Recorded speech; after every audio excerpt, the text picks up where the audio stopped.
মই আপোনালোকৰ আগতে কুৰানে কাৰিমৰ এক আয়াত তিলাৱত কৰিছো আৰু আল্লাহ নবী সাল্লাল্লাহু আলাইহি ওয়াসাল্লামৰ এটা হাদিস পাঠ কৰিছো যি কুৰানে কাৰিমৰ আয়াতত আল্লাহ তাবাৰাকা ওয়া তাআলা এই সকল ব্যক্তিৰ প্ৰশংসা কৰিছে যিসকলক আল্লাহ তাআলা ইলমে দ্বীন দান কৰিছে আল্লাহ তাআলা যিসকলক ইলমে দ্বীন দান কৰিছে এই সকল ব্যক্তিৰ কথা আল্লাহ তাবাৰাকা ওয়া তাআলা এই আয়াতে কৰিমাত উল্লেখ কৰি কৈছে যে মই তেওঁলোকৰ মাকাম তেওঁলোকৰ দৰজা বুলন্দ কৰি দিছো ইয়াৰফাইল্লাহু আল্লাযীনা আমানু মিনকুম ওয়াল্লাযীনা উতুল ইলমা দাৰাজাত যে যিসকলক ইলম দিয়া হৈছে তেওঁলোকৰ দৰজা তেওঁলোকৰ মাকাম মই বুলন্দ কৰি দিছো ঠিক তেনেকুৱা কুৰানে কাৰিমৰ অন্যান্য আয়াতত আল্লাহ তাবাৰাকা ওয়া তাআলা ইলম ওয়ালা সকলৰ প্ৰশংসা কৰিছে আৰু ইলম ওয়ালা সকলৰ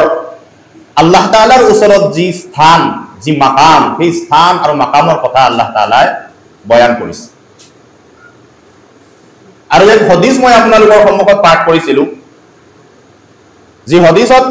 আল্লাহ ৰাসূল সাল্লাল্লাহু আলাইহি ওয়াসাল্লামই কৈছে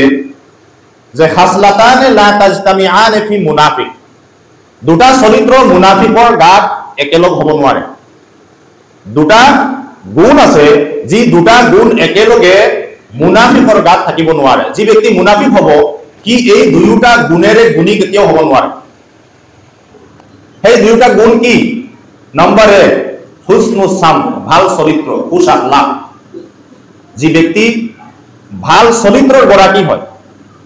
খুশ আখলাকৰ গৰাকী হয় আৰু দ্বিতীয়টো হৈছে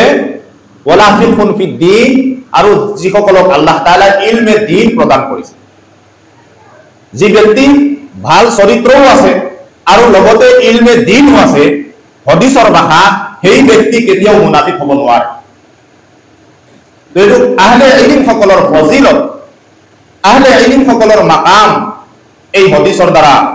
গম পোৱা গৈছে যে যি ব্যক্তি ইলমে দ্বীন হাসিল কৰিছে আৰু লগতে সেই ব্যক্তিৰ চৰিত্ৰ ভাল খুশ মিজাজ সেই ব্যক্তি মুনাফিকৰ লিষ্টৰ পৰা খাৰিজ হৈ গৈছে কি ব্যক্তি কেতিয়াও মুনাফিক হ'ব নোৱাৰে এটো আল্লাহ নবী সাল্লাল্লাহু আলাইহি ওয়াসাল্লামৰ বাণী হয় মুহতাৰাম দোস্ত আজিজ হাদিসে পাকত অসংখ্য আহাদিসত আল্লাহ নবী সাল্লাল্লাহু আলাইহি ওয়াসাল্লামই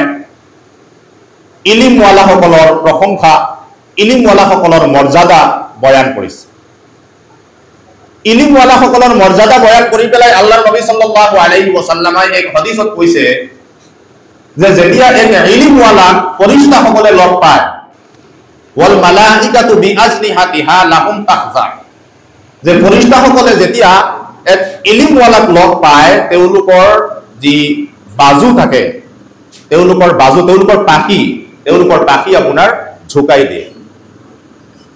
ইলম ওয়ালা সকলৰ সন্মানাৰ্থে যে কোনোবা ডাঙৰ ব্যক্তি যদি আহে কোনোবা ডাঙৰ ইয়াতে মুখ্যমন্ত্ৰী যদি আহে তেতিয়াহ'লে চাব আপোনালোকে মানুহে সন্মানাৰ্থে অকণমান হাত দুইখন জুটি পেলাই অকণমান মূৰটো দুৱাই দিয়ে এইটো ডাঙৰ ব্যক্তিৰ সন্মানাৰ্থে কৰা হয় তো আল্লাহ নবীয়ে কৈছে যে ফৰিস্তাসকলে যেতিয়া ইলম ওয়ালা সকলক লগ পায় তেতিয়া তেওঁলোকৰ পাখিটো জুকাই দিয়ে ইলম ওয়ালা সকলৰ সন্মানাৰ্থে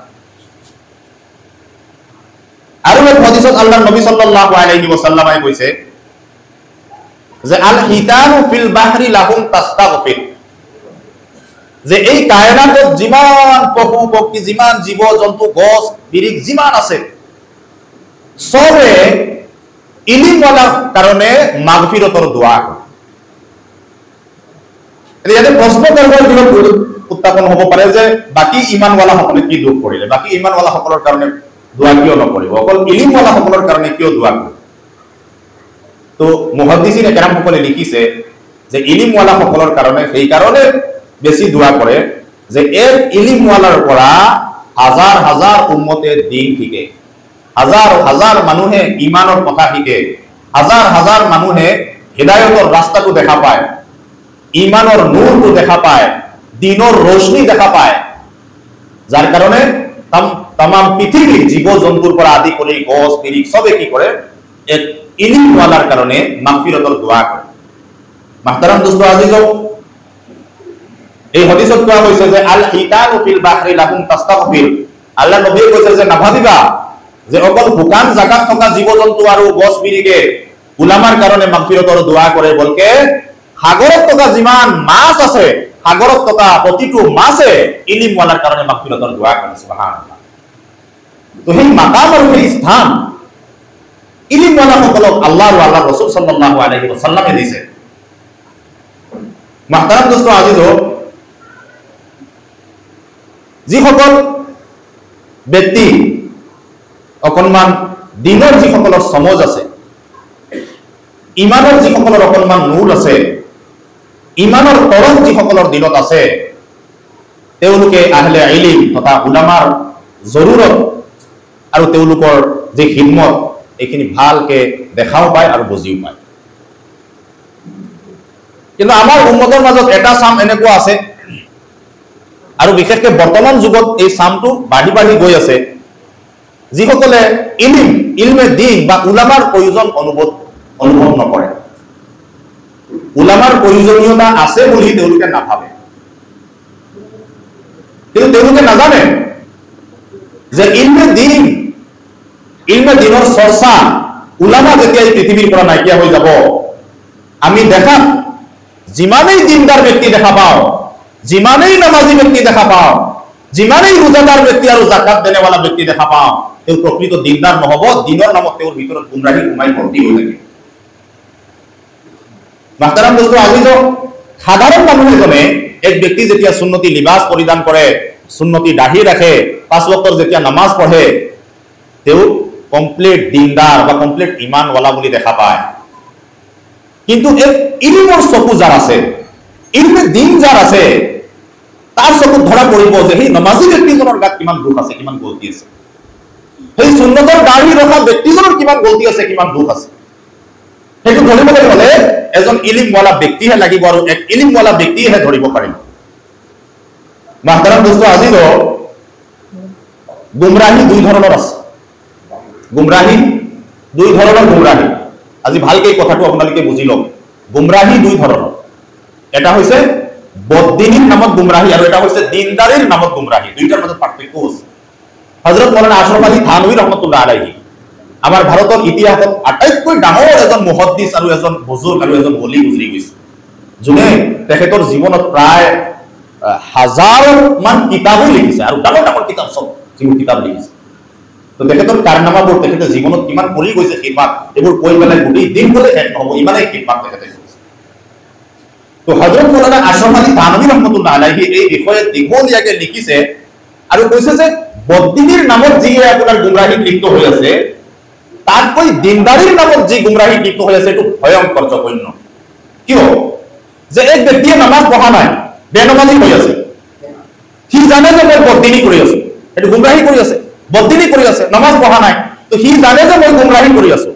জীৱনৰ কোনোবা এটা সময়ত গৈ পেলাই তাৰ এইটো অনুভৱ হ'ব পাৰে, এহসাস হ'ব পাৰে যে মইতো বহুত ডাঙৰ এটা ভুল কৰি আছো, ফৰজ নামাজ মই ক্ষতি কৰি আছো, কাজা কৰি আছো। তেতিয়া অনুভৱ হোৱাৰ পিছত তাৰ তওবা নসিব হ'ব, কি তওবা কৰিব, ইস্তেগফাৰ কৰিব আৰু আল্লাহৰ ফালে ৰুজু কৰিব। কিন্তু যি ব্যক্তিয়ে দিনদাৰীৰ নামত গুমৰাহী কৰি আছে, ভণ্ডামি কৰি আছে, সেই ব্যক্তি ভয়ংকৰ সেইকাৰণে কোৱা হৈছে যে সিটো ভাবিব মইতো বহুত ভাল কাম কৰি আছো, মইতো দিনদাৰী কৰি আছো, মইতো এইবোৰ ইছলামৰ কাম কৰি আছো। গতিকে সেই ব্যক্তিৰ জিন্দগীত তওবা নসিব নহব, দিনদাৰীৰ নামত গুমৰাহী কৰি থাকিব, কিন্তু তাৰ জিন্দগীত তওবা নসিব নহব। সেইকাৰণে হযরত মাওলানা আশরাফ আলী থানভী রাহমাতুল্লাহ আলাইহি কৈছে যে কোনো দিনদার ব্যক্তিক যদি ভুল ধরা হয়, তেতিয়া তোমালোক নারাজ নহবা আৰু তাৰ সমালোচনা নকৰিবা, কাৰণ এক দিনদাৰ ব্যক্তিৰ ভুল শুধৰোৱা এক বদদিনতকৈ বেছি জৰুৰী। কাৰণ দিনদাৰ ব্যক্তিয়ে যেতিয়া ভুল লৈ পেলাই পৰিচালিত হয়, ভুল লৈ পেলাই ভুলৰ সৈতে যেতিয়া কোনো এটা আমল কৰে, তেতিয়া বাকীসকলে ভাবে কি এইটোৱেই শুদ্ধ, কাৰণ তেওঁ দিনদাৰ মানুহ, নামাজি মানুহ, তেওঁ জানকাৰ মানুহ। সেইকাৰণে বদদিনৰ ভুল শুধৰোৱাৰ আগত এক দিনদাৰৰ ভুল শুধৰোৱাৰ বেছি প্ৰয়োজন আছে, আৰু সেই ভুল শুধৰাই দিবলৈ হলে কুৰআনে কাৰীমৰ তাফসীৰৰ জ্ঞান লাগিব, আল্লাহৰ নবী সাল্লাল্লাহু আলাইহি ওয়াসাল্লামৰ পুৰা সহিহ আহাদিসৰ জ্ঞান লাগিব। মাহতাৰাম দোস্ত আজিজ, আল্লাহৰ নবী সাল্লাল্লাহু আলাইহি ওয়াসাল্লামৰ আহাদিসৰ যি সংখ্যা, ইমাম বুখারী রাহমাতুল্লাহ আলাইহি কৈছে যে 6 লাখ, ইমাম মুসলিম রাহমাতুল্লাহ আলাইহি কৈছে 3 লাখ। এনেকা প্ৰত্যেক মুহাদ্দিছে তেওঁলোকৰ নিজৰ নিজৰ ভাগে তাৰ সংখ্যাটো বয়ান কৰিছে। সেই কম বেছি কি হৈছে যে ইমাম বুখাৰী ৰহমতুল্লাহ আলাইহিও নিশ্চিত হব পৰা নাই যে মই আল্লাহ নবী সাল্লাল্লাহু আলাইহি ওয়াসাল্লামৰ তামাম হাদিস কি কৈছো, যোনে বুখাৰী শৰীফ লিখিছে। ইমাম মুসলিম ৰহমতুল্লাহ আলাইহিও এই কথাটো নিশ্চিত হোৱা নাছিলে যে মই তামাম হাদিসখিনি শিকি গৈছো। কিন্তু আজি আমি দুই চাৰিটা হদিছ পঢ়ি পেলাই ভাবি লওঁ যে আমি বহুত হদিছ শিকি গৈছো আৰু হদিছৰ ওপৰত লৈ পেলাই তৰ্ক বিতৰ্ক দেহেছ মুবাহেছা আমি আৰম্ভ কৰিলো। এইটো বহুত ডাঙৰ গুমৰাহী।